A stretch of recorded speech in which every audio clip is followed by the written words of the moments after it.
June 2ನೇ ತಾರೀಕು ಬೆಳಗಿನ ಜಾವ 2:26 ಗುರು ತನ್ನ ಪತನ ಬದಲಾಯಿಸ್ತಾನೆ. ಅಂದರೆ ಮಂಗಳವಾರ ದಿವಸ ಮಿಥುನ ರಾಶಿಯಿಂದ ತನ್ನ ಉಚ್ಚ ರಾಶಿಯಾದ ಕಟಕ ರಾಶಿಗೆ ತನ್ನ ಪತನ ಬದಲಾಯಿಸ್ತಾನೆ. ಮಕ್ಕಳಾಗಿಲ್ಲ ಅಥವಾ ಮದುವೆ ಆಗಿಲ್ಲ ಅಥವಾ ಏನೋ ಮನೆ ತಗೋಬೇಕು ಅಂದ್ಕೊಂಡಿರ್ತಾರೆ.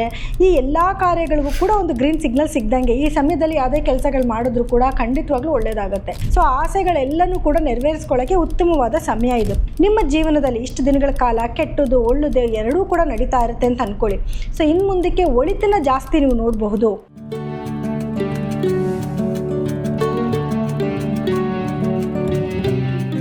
ಜ್ಞಾನಾನಂದಮಯಂ ದೇವಂ ನಿರ್ಮಲಂ ಸ್ಫಟಿಕಾಕೃತಿಂ ಆಧಾರಂ ಸರ್ವ ವಿದ್ಯಾನಾಂ ಹಯಗ್ರೀವ ಉಪಾಸ್ಮಹೆ.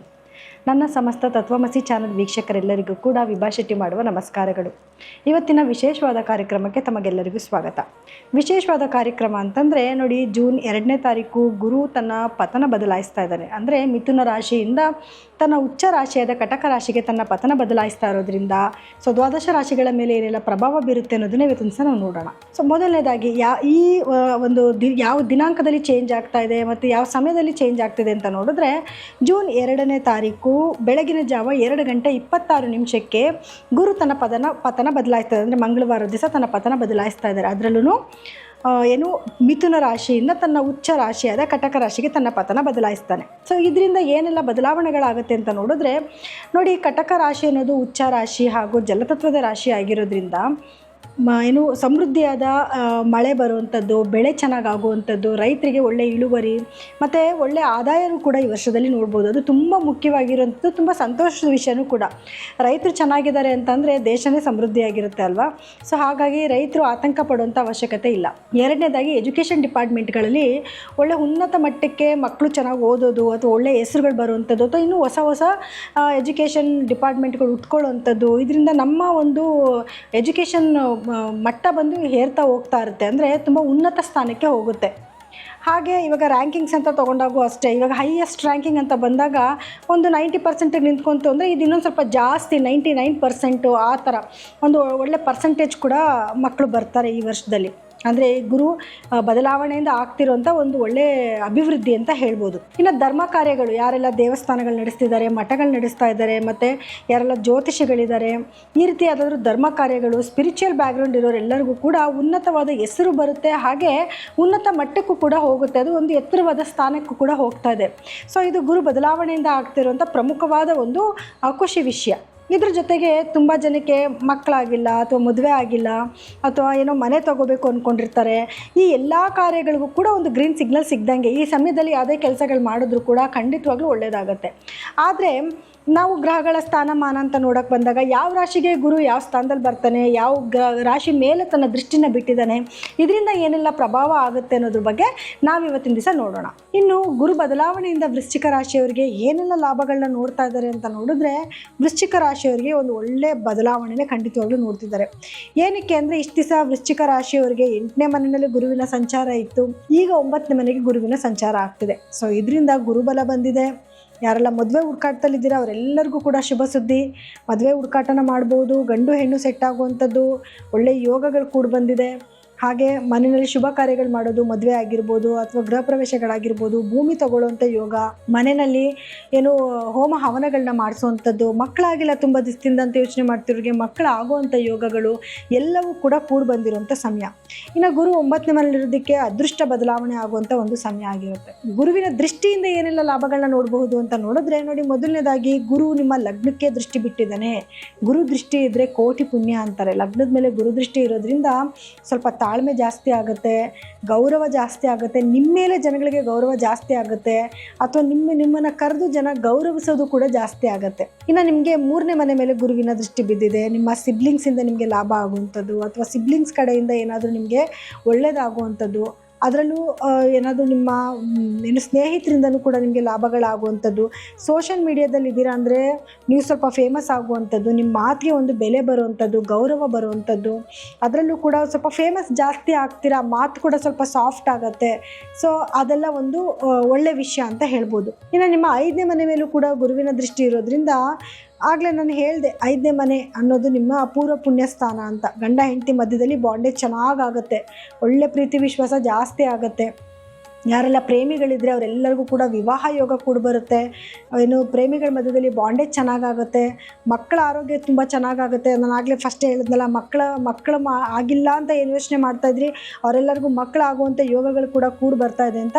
ಸೊ ಹಾಗಾಗಿ ಮನೆಯಲ್ಲಿ ಮಕ್ಕಳಿಲ್ಲ ಅನ್ನೋರಿಗೆ ಮಕ್ಕಳಾಗುವಂಥದ್ದು, ಅಥವಾ ಆಲ್ರೆಡಿ ಮಕ್ಕಳಿದ್ದಾರೆ ಅಂದರೆ ಅವರ ಏಳಿಗೆಯಲ್ಲಿ ಸ್ವಲ್ಪ ಅಭಿವೃದ್ಧಿ ಹೊಂದುವಂಥದ್ದು, ವಯಸ್ಸಿಗೆ ಬಂದಿರೋಂಥ ಮಕ್ಕಳಿದ್ದಾರೆ ಅಂದರೆ ಅವ್ರಿಗೆ ಮದುವೆ ಭಾಗ್ಯಗಳು ಬರುವಂಥದ್ದು, ಈ ರೀತಿಯಾದ ಶುಭ ವಿಚಾರಗಳನ್ನ ನೋಡ್ಬೋದು. ಅಥವಾ ಒಳ್ಳೆ ಕಡೆ ಕೆಲಸಗಳಾಗುವಂಥದ್ದು, ಅದರಿಂದನೂ ಕೂಡ ಮನಸ್ಸಿಗೆ ಸಂತೋಷ ಆಗುತ್ತಲ್ವ. ಸೊ 5ನೇ ಮನೆಯಲ್ಲಿ ಗುರುವಿನ ದೃಷ್ಟಿ ಬೀಳ್ತಿರೋದ್ರಿಂದ ಈ ಎಲ್ಲ ಲಾಭಗಳನ್ನ ಖಂಡಿತವಾಗ್ಲೂ ನೋಡ್ಬೋದು. ಇನ್ನು ಗುರು ಬಿಟ್ಟು ಬೇರೆ ಗ್ರಹಗಳ ಒಂದು ಇದರಿಂದ ಏನೆಲ್ಲ ನಮಗೆ ಲಾಭ ಸಿಗ್ತಿದೆ ಅಂತ ನೋಡಿದ್ರೆ ನೋಡಿ, ಮೊದಲನೇದಾಗಿ ನಿಮಗೆ 7ನೇ ಮನೆಯಲ್ಲಿ ಸೂರ್ಯನ ಸಂಚಾರ ನಡೀತಿದೆ. ಸೊ ಹಾಗಾಗಿ ಸ್ವಲ್ಪ ಕೋಪ ಜಾಸ್ತಿ ಆಗುತ್ತೆ. ಗಂಡ ಹೆಂಡತಿ ಮಧ್ಯದಲ್ಲಿ ಸಣ್ಣ ಪುಟ್ಟ ವೈಮನಸ್ಸುಗಳು ಬರಬಹುದು, ಸೂರ್ಯ ಇರ್ತಾನಲ್ವ ಅದಕ್ಕೆ. ಆದರೆ 5ನೇ ಮನೆಗೆ ಗುರುವಿನ ದೃಷ್ಟಿ ಬೀಳ್ತಾ ಇರೋದ್ರಿಂದ ಎಂಥ ಕೋಪ ತಾಪ ಇದ್ರೂ ಕೂಡ ಅದೆಲ್ಲನೂ ಅಲ್ಲೇ ಸರಿ ಹೋಗ್ಬಿಡುತ್ತೆ. ಯಾಕಂದರೆ ಗುರು ಅನುಗ್ರಹ ಚೆನ್ನಾಗಿದೆ ಅಲ್ವಾ, ಲಗ್ನಕ್ಕೆ ಬೇರೆ ಬೀಳ್ತಿದ್ದಾನಲ್ವ, ಯಾವುದೇ ನೆಗೆಟಿವಿಟಿ ಆಗೋದಕ್ಕೆ ಬಿಡೋದಿಲ್ಲ, ಅದನ್ನೆಲ್ಲ ತಡೆದಿಡಿತಾನೆ. ನೋಡಿ, ನಿಮಗೆ ಕುಜ 6ನೇ ಮನೇಲಿ ಸಂಚಾರ ಮಾಡ್ತಾ ಇದ್ದಾನೆ. ನಿಮಗೆ ಲಗ್ನಾಧಿಪತಿ ಆಗಿರೋಂಥ ಕುಜನೇ 6ನೇ ಮನೇಲಿ ಸಂಚಾರ ಮಾಡ್ತಾ ಇರೋದ್ರಿಂದ ಸ್ವಲ್ಪ ಸಾಲಗಳಾಗುವಂಥದ್ದು ಅಥವಾ ಸಾಲ ತೀರ್ಸೋಕ್ಕೂ ಕೂಡ ದಾರಿ ಮಾಡ್ಕೊಬಂದು ಕೊಡ್ತಾನೆ. ಹಾಗೆ ನಿಮಗೆ ಶತ್ರುಗಳ ಕಾಟ ಜಾಸ್ತಿ. ಏನೇ ಶತ್ರುಗಳಿದ್ರೂ ಕೂಡ ನೀವೇ ಗೆಲ್ತೀರಾ. ಯಾಕಂದರೆ ನಿಮ್ಮ ಮಾತು ನಡೆ ನುಡಿ ಎಲ್ಲ ಈಗ ಸ್ವಲ್ಪ ಸಾಫ್ಟ್ ಆಗುತ್ತೆ. ಆ ರೀತಿಯಾದ ಒಂದು ಗತ್ತು ಗಾಂಭೀರ್ಯ ಬಂದ್ಬಿಡುತ್ತೆ ನಿಮಗೆ. ಸೊ ಹಾಗಾಗಿ ನಿಮಗೆ ವಿನ್ನಿಂಗ್ಸ್ ಜಾಸ್ತಿ. ಜೊತೆಗೆ ಬ್ಯಾಂಕಲ್ಲಿ ಲೋನ್ಗಳಾಗುವಂಥದ್ದು ಇದೆಲ್ಲನೂ ಕೂಡ ಆಗುತ್ತೆ. ಕೋರ್ಟಲ್ಲಿ ಕೇಸ್ಗಳಿದ್ರೆ ಕೇಸ್ಗಳು ನಿಮ್ಮ ಕಡೆ ಆಗುವಂಥದ್ದು, ಭೂಮಿಯಿಂದ ಲಾಭಗಳು ಬರುವಂಥದ್ದು ಎಲ್ಲನೂ ಕೂಡ ನೀವು ನೋಡಬಹುದು. ಯಾರನ್ನ ಉದ್ಯೋಗಸ್ಥರಿದ್ರು ಅಂತಂದರೆ ಅವ್ರಿಗೆ ಪ್ರಮೋಷನ್ಗಳಾಗುವಂಥದ್ದು, ಅಥವಾ ಕೆಲಸದಲ್ಲಿ ಸ್ವಲ್ಪ ನಿಮ್ಮ ಜೊತೆಲಿ ಯಾರು ಕಿರಿಕಿರಿ ಮಾಡ್ತಾಯಿದ್ರು ಅವರೆಲ್ಲ ಸ್ವಲ್ಪ ಸೈಲೆಂಟ್ ಆಗ್ತಾರೆ. ಇನ್ನು 5ನೇ ಮನೆಯಲ್ಲಿ ಗುರುವಿನ ದೃಷ್ಟಿ ಬೀಳ್ತಾ ಇದೆ, ಅದ್ರ ಬಗ್ಗೆ ನಾನು ಆಗಲೇ ಹೇಳಿದೆ. ಜೊತೆಗೆ ಶನಿ ಇರೋದ್ರಿಂದ ಇಷ್ಟು ದಿವಸ ಮಕ್ಕಳು ಸ್ವಲ್ಪ ಸ್ಲೋ ಆಗಿದ್ದಾರೆ, ಏನೋ ಪ್ರೋಗ್ರೆಸ್ ಆಗ್ತಿಲ್ಲ, ಏನೋ ಓದ್ತಿಲ್ಲ ಅಂತ ಏನು ಆತಂಕ ಪಡ್ತಾ ಇದ್ರಿ, ಗುರು ದೃಷ್ಟಿ ಬೀಳ್ತಾ ಇರೋದ್ರಿಂದ ಅದೆಲ್ಲದಕ್ಕೂ ಕೂಡ ಒಂದು ತೆರೆ ಎಳೆಯೋ ಸಮಯ. ಇನ್ನು ರಾಹುವಿನ ಸಂಚಾರ ಅಂತ ನೋಡೋಕೆ ಬಂದಾಗ 4ರಲ್ಲಿ ರಾಹು ಇದ್ದಾನೆ. ಆಲ್ರೆಡಿ ಕುಜನಿಂದ ನಿಮಗೆ ಭೂಮಿಯಿಂದ ಲಾಭ ಅಂತ ನಾನು ಹೇಳಿಬಿಟ್ಟೆ. ಆದರೆ ಸ್ವಲ್ಪ ಯೋಚನೆ ಮಾಡಿ ನೀವೇನಾದ್ರು ಯಾವುದೋ ಬಂದುಬಿಡ್ತು ಆಪರ್ಚುನಿಟಿ, ಜಾಗ ತೊಗೊಳ್ಳೇಬೇಕಾದ ಸಂದರ್ಭ ಬಂತು, ಆದರೆ ಪೇಪರ್ಸ್ ಎಲ್ಲ ಚೆಕ್ ಮಾಡಿ ಸೈನ್ ಮಾಡ್ಕೊಳ್ಳಿ. ಇಲ್ಲ ಅಂತಂದರೆ ಲಿಟಿಗೇಷನ್ಸ್ ಬರುವಂಥ ಚಾನ್ಸಸ್ ಇರುತ್ತೆ. ಸ್ವಲ್ಪ ಅದನ್ನು ಯೋಚನೆ ಮಾಡಿ ಮುಂದುವರಿರಿ. ಇನ್ನು ಆ ತಾಯಿ ಆರೋಗ್ಯದಲ್ಲಿ ಸಣ್ಣ ಪುಟ್ಟ ಏರುಪೇರುಗಳಿರುತ್ತೆ. ಆರೋಗ್ಯದ ಕಡೆ ಸ್ವಲ್ಪ ಗಮನ ಕೊಡಿ. ಅವರಿಗೆ ಒಂಚೂರು ಆರೋಗ್ಯ ನೋಡಿಕೊಂಡ್ರೆ ಏನೋ ಮುಂದಕ್ಕೆ ಜಾಸ್ತಿ ಆಗುವಂಥದ್ದನ್ನ ತಡೆದಿಡಿಬೋದು. 2ನೇ ಮನೆಯಲ್ಲೇ ಚಂದ್ರ ಇರೋದ್ರಿಂದ ಹಣಕಾಸಿನ ಅಭಿವೃದ್ಧಿ ತುಂಬ ಚೆನ್ನಾಗಿರುತ್ತೆ. ಪ್ರತಿದಿನವೂ ಹಣ ನೋಡುವಂಥ ಒಂದು ಯೋಗ. ಅದರಲ್ಲೂ ಯಾರೆಲ್ಲ ಹೋಟೆಲ್ ಉದ್ಯಮ ಮಾಡ್ತಿರೋವಂಥವ್ರು, ಏನದು ಆ್ಯಕ್ಟಿಂಗ್ ಫೀಲ್ಡಲ್ಲಿ ಇರೋವಂಥವ್ರು, ಅಥವಾ ವಾಟರ್ ರಿಲೇಟೆಡ್ ಬಿಸ್ನೆಸ್ ಮಾಡ್ತಿರೋವಂಥವ್ರು, ಟ್ರಾವೆಲ್ ಬಿಸ್ನೆಸ್ ಮಾಡ್ತಿರೋರು, ಇವರೆಲ್ಲರಿಗೂ ಕೂಡ ಸ್ವಲ್ಪ ಇಂಪ್ರೂವ್ಮೆಂಟ್ನ ನೋಡ್ಬೋದು. ಅದರಲ್ಲೂ ಪ್ರತಿದಿನ ಹಣ ಏನು ನೋಡ್ತಿದ್ರೆ ಅದರಲ್ಲಿ ಸ್ವಲ್ಪ ಜಾಸ್ತಿನೇ ನೋಡುವಂಥ ಒಂದು ಟೈಮ್ ಇದು. ಇನ್ನು ನಿಮಗೆ ಶುಕ್ರ ಮತ್ತು ಬುಧರ ಸಂಚಾರ ಅದು 8ನೇ ಮನೆಯಲ್ಲಿದೆ. ಇಲ್ಲಿ ಒಂದು ಸ್ವಲ್ಪ ನಿಮಗೆ ಆರೋಗ್ಯದಲ್ಲಿ ಸಣ್ಣ ಪುಟ್ಟ ಏರುಪೇರು ನೋಡಬೇಕಾಗತ್ತೆ. ಅಂದರೆ ಒಳ್ಳೆಯದು ಕೆಟ್ಟದ್ದು ಎರಡನ್ನೂ ಕೂಡ ಆಗ್ತಾ ಇರುತ್ತೆ. ಒಳ್ಳೆಯದೇನಾಗ್ಬೋದು ಅಂತಂದರೆ ಅನಿರೀಕ್ಷಿತವಾದ ಹಣಗಳು ಬರುವಂಥದ್ದು, ಅಥವಾ ತುಂಬ ದಿವಸದಿಂದ ನಿರೀಕ್ಷೆ ಮಾಡ್ಕೊಂಡಿದ್ರಿ ಯಾರೋ ನಿಮ್ಗೆ ಹಣ ಕೊಡ್ತಿಲ್ಲ, ಸತಾಯಿಸ್ತಾ ಇದ್ದಾರೆ, ಅವ್ರ ಕಡೆಯಿಂದ ಹಣ ಬರುವಂಥ ಸುದ್ದಿಗಳು ಕೇಳುವಂಥದ್ದು, ಅಥವಾ ಭೂಮಿಯಿಂದ ಏನಾದರೂ ಲಾಭ ಬರುವಂಥದ್ದು, ಅಥವಾ ಕೆಲವ್ರಿಗೆ ಏನಾಗುತ್ತೆ ಗುಪ್ತವಾದ ಹಣಗಳು ಬರುವಂಥದ್ದು ಕೂಡ ಇರುತ್ತೆ. ಅಥವಾ ಗುಪ್ತ ಸಂಬಂಧಗಳೇನಾದರೂ ಇತ್ತು ಅಂತಂದರೆ ಅದು ಬಹಿರಂಗ ಆಗೋ ಸಾಧ್ಯತೆಯೂ ಇರುತ್ತೆ, ಅಥವಾ ಗುಪ್ತ ಸಂಬಂಧಗಳು ಬರುವಂಥ ಸಾಧ್ಯತೆಗಳು ಕೂಡ ಇರುತ್ತೆ. ನೆಗೆಟಿವಿಟಿ ಏನು ಅಂತಂದರೆ ನರಕ್ಕೆ ಸಂಬಂಧಪಟ್ಟ ಸಮಸ್ಯೆಗಳಾಗುವಂಥದ್ದು, ಗುಪ್ತಾಂಗಗಳಲ್ಲಿ ಏನಾದ್ರು ಸಮಸ್ಯೆಗಳಾಗುವಂಥದ್ದು, ಎಸ್ಪೆಷಲಿ ಹೆಣ್ಮಕ್ಳಿಗೆ ಯುಟ್ರಸ್ ಪ್ರಾಬ್ಲಮ್ ಆಗೋ ಚಾನ್ಸಸ್ ಕೂಡ ಇರುತ್ತೆ. ಸ್ವಲ್ಪ ಈ ವಿಚಾರದಲ್ಲಿ ನೀವು ಕೇರ್ಫುಲ್ಲಾಗಿರಲೇಬೇಕಾಗತ್ತೆ. ಇನ್ನು ಗುರು, ಅದಕ್ಕೆ ನೆಕ್ಸ್ಟ್ ಹೇಳಿದೆ 9ನೇ ಮನೆಯಲ್ಲಿ ಗುರು ಸಂಚಾರ ಇದೆ, ಅದರಿಂದ ಇಷ್ಟೆಲ್ಲ ಲಾಭಗಳನ್ನು ಕೂಡ ನೋಡ್ತಾ ಇದ್ದೀರಾ. ಇನ್ನು 10ನೇ ಮನೆಯಲ್ಲಿ ಕೇತು ಸಂಚಾರ ಇರೋದ್ರಿಂದ ನೀವು ಮಾಡ್ತಿರೋ ವ್ಯವಹಾರಗಳಲ್ಲಿ ಸ್ವಲ್ಪ ತಡೆ ಹಿಡಿಬೋದು. ಅಂದರೆ ಈಗ ಯಾವುದೋ ಒಂದು ಬಿಸ್ನೆಸ್ ಮಾತಾಡ್ಬಿಟ್ಟಿರ್ತೀರಾ, ಇನ್ನೇನು ಕೈ ಗೂಡ್ಬಿಡ್ತು ಅನ್ನೋ ಟೈಮಲ್ಲಿ ಸುಮ್ಮನೆ ಪೋಸ್ಟ್ಪೋನ್ ಆಗೋದು, ಅಥವಾ ಕೆಲಸಗಳು ನಿಂತೋಗ್ಬಿಡೋವಂಥದ್ದು, ಪೇಮೆಂಟ್ ಬರೋ ಟೈಮಲ್ಲಿ ಏನಾದರೂ ಒಂದು ಸ್ವಲ್ಪ ಅಡೆತಡೆಗಳಾಗುವಂಥದ್ದು, ಇದನ್ನು ಸಣ್ಣ ಪುಟ್ಟದ್ದು ಎದುರಿಸ್ಬೇಕಾಗಿ ಬರುತ್ತೆ. ಸ್ವಲ್ಪ ಜಾಸ್ತಿ ಶ್ರಮ ವಹಿಸಿದ್ರೆ ಆ ನೆಗೆಟಿವಿಟಿನೂ ಕೂಡ ನೀವು ತಪ್ಪಿಸ್ಕೋಬಹುದು. ಇನ್ನು ಇಷ್ಟೆಲ್ಲ ಆಗಿದೆ, ಪರಿಹಾರ ಏನು ಮಾಡ್ಕೋಬೇಕು ಅಂತ ನೋಡಿದ್ರೆ, ಮೊದಲನೇದು ಗಣಪತಿ ಧ್ಯಾನನ ಮಾಡ್ಕೊಳ್ಳಿ. ಪ್ರತಿದಿನ ಗಣಪತಿ ಓಂ ಗಂ ಗಣಪತಿಯೇ ನಮಃ ಅನ್ನೋಂಥ ಮಾತನ್ನು ಪ್ರತಿದಿನ ಹೇಳ್ಕೊಳ್ಳಿ. ಇನ್ನು ಬುಧ ಮತ್ತು ಶುಕ್ರ ಗ್ರಹದ ಒಂದು ಸಂಚಾರಕ್ಕೆ ಲಕ್ಷ್ಮೀನಾರಾಯಣನ ದೇವಸ್ಥಾನಕ್ಕೆ ಹೋಗಿ ನಿಮ್ಮ ಹೆಸರಲ್ಲಿ ಅರ್ಚನೆ ಮಾಡಿಸಿ. ಬುಧವಾರದ ದಿವಸ ಹೆಸರು ಕಾಳನ್ನ ದಾನ ಮಾಡಿ, ಶುಕ್ರವಾರದ ದಿವಸ ಅಕ್ಕಿ, ಹಾಲು, ಮೊಸರನ್ನ ದಾನ ಮಾಡಿ. ಇದು ಏನಾಗುತ್ತೆ, ನಿಮಗೆ ಕೆಲವು ನೆಗೆಟಿವ್ ಪಾಯಿಂಟ್ಸ್ ಏನು ಹೇಳಿದೆ ಅದನ್ನು ರೆಡ್ಯೂಸ್ ಮಾಡಿಕೊಡುತ್ತೆ.